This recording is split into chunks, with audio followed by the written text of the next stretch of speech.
ও বন্ধুরা, আজকে আমাদের বাড়িটা আপনাদেরকে ঘুরে ঘুরে দেখাবো।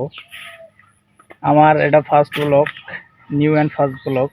এই ব্লগে আপনাদেরকে স্বাগতম। তো আজকের এই ব্লগে আপনাদেরকে আমি আমার এই বাড়িঘর সব কিছু ঘুরে ঘুরে দেখাবো।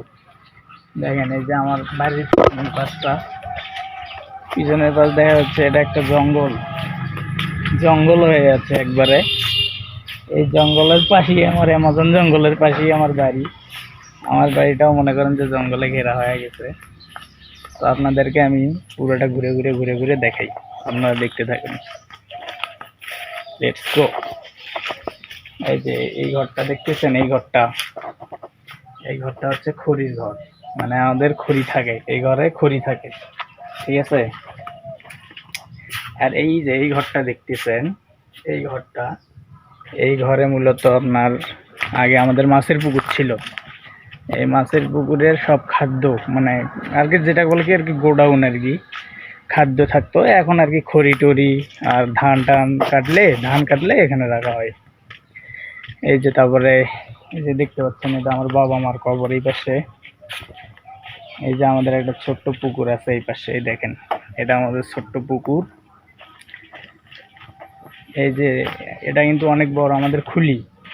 এটা এই খুলি, এটাকে আমরা উঠান বা খুলি, আপনারা যেটাকে উঠান বলেন, বা এটা আমাদের খুলি, আমরা বলি খুলি। এই যে এখানে এই যে আমার ভাইয়া হলুদ চাষ করছে, এখানে লাউ চাষ করে, হলুদ চাষ করে এখানেই।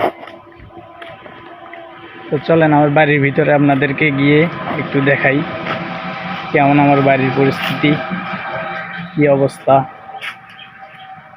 এই যে বাড়ির যে গেটটা খুলতে হবে, অবস্থা খুবই ভয়াবহ।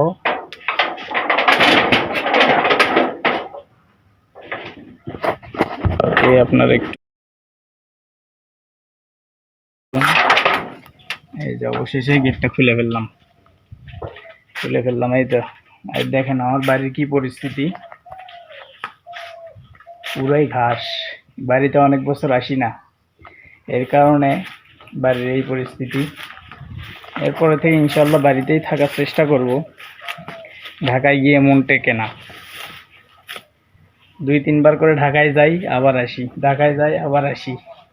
চাকরি যায় আসে, মানে ঢাকায় থাকতে মন চায় না। গ্রাম ছেড়ে গিয়ে ঢাকায় থাকা যায়? এই দেখেন, এখানে আমার আগে হাঁসের ঘর ছিল এই পাশে।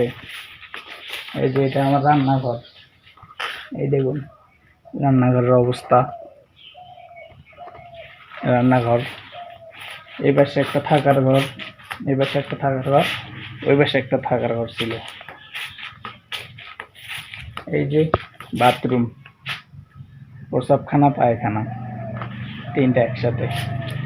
এই যে আপনাদেরকে যে গোডাউনটা দেখাচ্ছিল, গোডাউন বা আর কি ধান টান রাখার ঘর, এই যে এটাই সেই ঘর। এই পাশে আর একটা বারান্দা। এই যে আমাদের বিশেষ করে চুলা, এই চুলা বানানোর পরের দিনই আমরা চলে গেছিলাম। চুলাটা ওই রকমই আছে, কিন্তু রান্না করার কোনো মানুষ নেই। দারুণ অভিজ্ঞতা। চুলাটা এখনো ওই রকম আছে। চুলাটা যেহেতু আমরা সিমেন্ট দিয়ে বানাইছিলাম, দেখেন চুলাটা কত সুন্দর এখনো আছে, ভাঙে নেই এখনো। অথচ অনেক ঝড় বৃষ্টি হয়ে গেছে এর উপর দিয়ে। দেখুন আমার বাড়িটার ভিউ দেখুন, অ্যামাজন জঙ্গল।